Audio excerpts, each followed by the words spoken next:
Casimiro, di na kailangan lumaban. Attorney Ed Tolentino, reaksyon kay Casimiro. Ito at pag-usapan natin, pero bago ang lahat, pakisubscribe po ng channel ko. Huwag niyo na rin kalimutan i-click ang notification bell para lagi kayong una sa balita. Pag-usapan nga po natin mga kaboxing, Team Thailand, former world title challenger, Prasitsak Paprom, at ang kanyang legendary former world champion trainer, Siring Mongkol Singh Manasak ay dumating na sa Pilipinas para harapin ang ating pambato at nagbabalik sa ibabaw ng lona na si Vincent Astrolabio. Gaganapin nga ito sa February 15 sa Sabado sa Kulaman, Sultan Kudarat. Suportahan nga natin manalo ang ating pambato sa kanyang laban.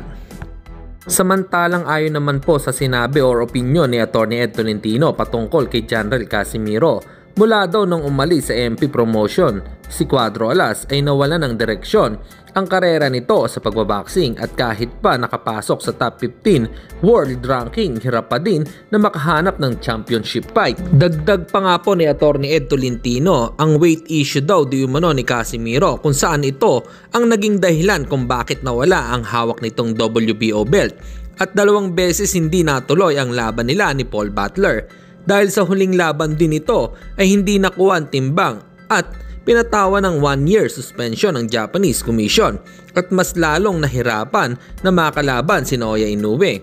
Ayon pa kay Ed Tolentino, kung siya si Pacquiao ay tatanggapin niya muli ito dahil malakas pa ito at malaki ang tsansa na makakuha ng world title. Ang kailangan lang ay magpakumbaba si Casimiro at sundin ang patakaran ng MP promotion. At sa kabilang balita naman tayo mga kaboxing, according to Surprise Sports patungkol sa net worth ng tatlo nating Pinoy boxer, estimated na pera ni Marlon Tapales ay umaabot sa 1 million to 5 million US dollars. Habang kay Mark Magnifico Magsayo, estimated ay nasa 1 million US dollars.